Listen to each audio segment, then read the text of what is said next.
Bomb strikes have intensified in Gaza as Israel targets Hamas. Fears of a humanitarian crisis are growing, with blockades stopping food, water, and fuel from entering. Hiding among the destruction are 14-year-old Kamar and 12-year-old Amir Fayad. They are the children of Mohammed Fayad. He is a Palestinian refugee here in Canada, separated from his children in Gaza. He's trying to get them visas so they can reunite, and he's here now to tell us about his fight to bring them to Canada. Mohammed, thank you so much for joining me today. Yeah, thank you so much for having me also, and really appreciate that. So, as you know, the situation here, the situation in Gaza and Israel is getting worse and worse day by day. And yeah, my kids are not safe. They are not safe at all, and they are in very dangerous area next to the border between Gaza and Israel. And yeah, I worry deeply for their safety and feel that I going to lose them at any moment, and maybe never see them again. And Mohammed, can I ask you? I'm sorry to interrupt you. I just wanted to know when was the last time you spoke to Kamar and Amir? When was the last time you heard from them, and how are they? Yeah, I used to speak to them last time on this early morning, and they left their home like yesterday, and now they try to find some safe place, like shelter or some place that belong to United Nations there. But the problem that even there's no any safe place that they can and protect themselves, or they can stay safe. Gaza Strip is very small, and they're bombing everywhere. And I wish if they are still alive, and I wish they can find some place that they can hide themselves and protect themselves. But I'm telling you, the situation is getting worse than ever. I want to show our audience a video that you were sent by your children. They sent you yesterday. I wonder if we can just play that right now. Sure. غزة كثير خايفين، والقصف في كل مكان، وكل مكان قصف، وكل مكان دمار. كثير خايفين، بالله عليكم طلعونا من هنا بأسرع وقت. أمانة ساعدونا كيف كندا، طلعونا على كندا عند بابا، بدنا نروح عند بابا إحنا. Mohammed, I don't speak the language, but you don't need to understand the emotion and the fear there. What are your children saying to you in that video?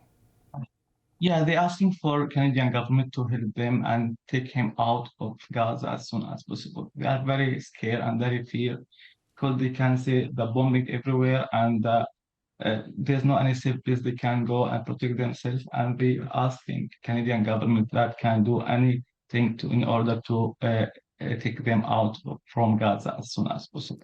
So you're here in Canada, and you've been here for a number of years. Can you explain to me how you came to be separated from your children, and who's looking after them in Gaza?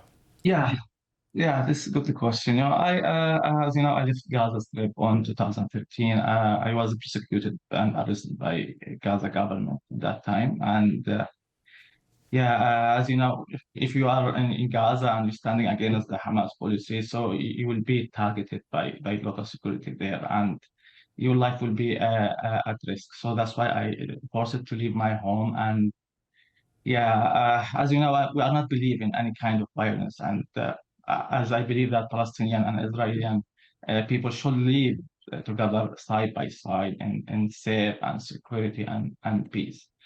So I was not able to bring my kids with me in that time, because I had no enough money to cover the trip, and I left my kids with their mom.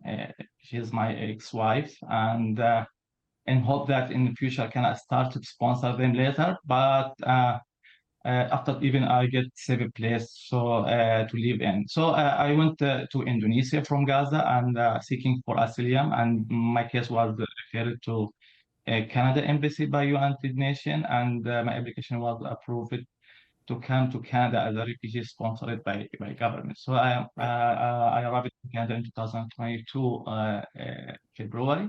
It's about 20 months ago. And I started even sponsoring my kids to be here in Canada around 20 months ago.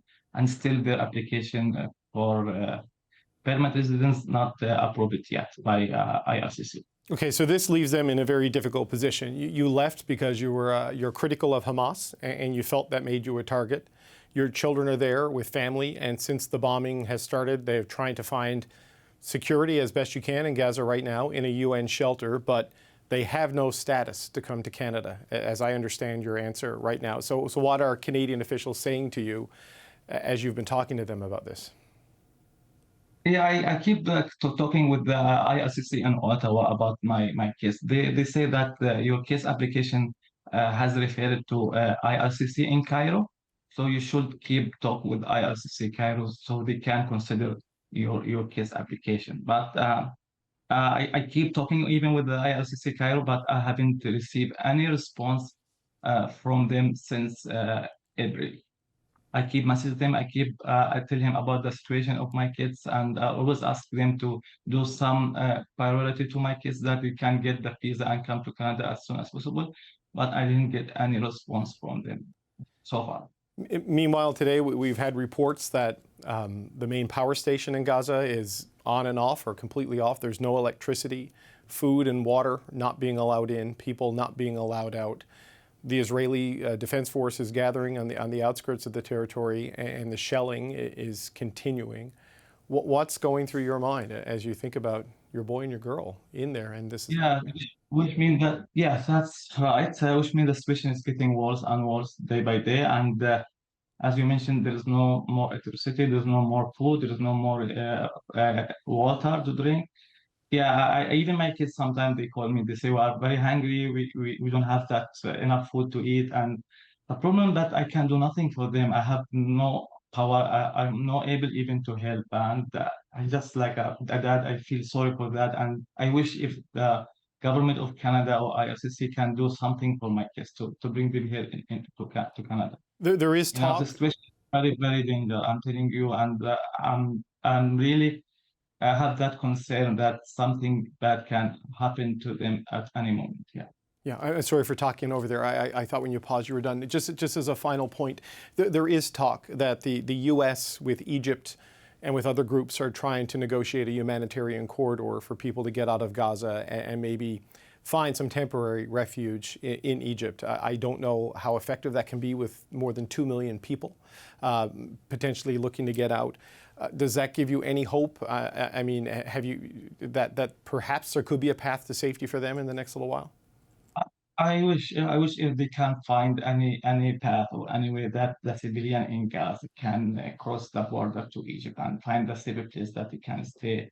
And I pray that this thing can be stopped immediately. But I'm not sure when Palestinian people in Gaza can be able to cross the border. As you know, all the media talk about all the border between Gaza and Israel and between Egypt and Gaza, they are almost closed, and no one can enter to Gaza or out of Gaza so far. So I hope we can find a way that the civilian in Gaza can find a safe place to protect themselves. Yeah. Mohammed Fayad, I want to thank you for speaking with us today. I hope you see your children safe and sound soon. Thank you for telling us your story. Thanks so much for having me. I really appreciate that. Thank you. Thank you.